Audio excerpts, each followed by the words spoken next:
Welcome to Pennsylvania in Focus. I'm Kristen Smith. Joining me today is the Center Square's Pennsylvania reporter, Christina Lingell. Christina, how are you doing today? Good, thanks. How are you? I'm doing well. Today we're going to talk about a story that you reported on earlier this week from the Capitol. There is a proposal out there to spend $21 million more to give home care workers higher wage and better benefits. Can you talk to us a little bit more about why this is so important? Yes. So home care workers are, there's basically two types of home care workers. There are participant-directed home care workers, and then there are home care workers who work for agencies. These are the people who come in to an individual's home and help take care of their medical needs. They're not nurses. They're not doctors. They are people who can help with things like feeding.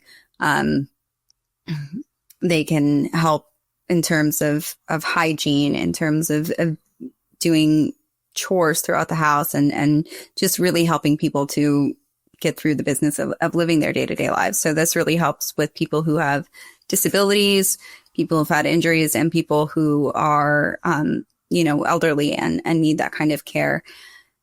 Home care workers are really, really important to the system because when people stay at home, it is much cheaper and much better in terms of both health outcomes, social outcomes, mental health, all that for the patient, but also it's much cheaper for the state because when people are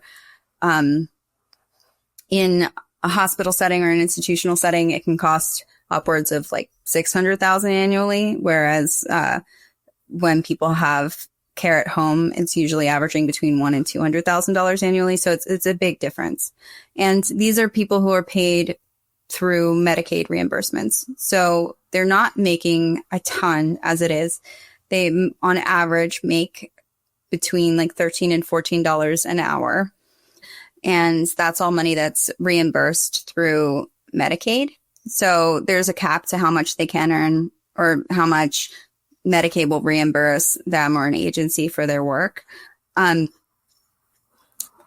Participant-directed home care workers, since they are not working through an agency and they work directly with oftentimes family members, or that'll be how they get started, is that someone that they care about needs so much care that they have to leave their job and make this a full-time job.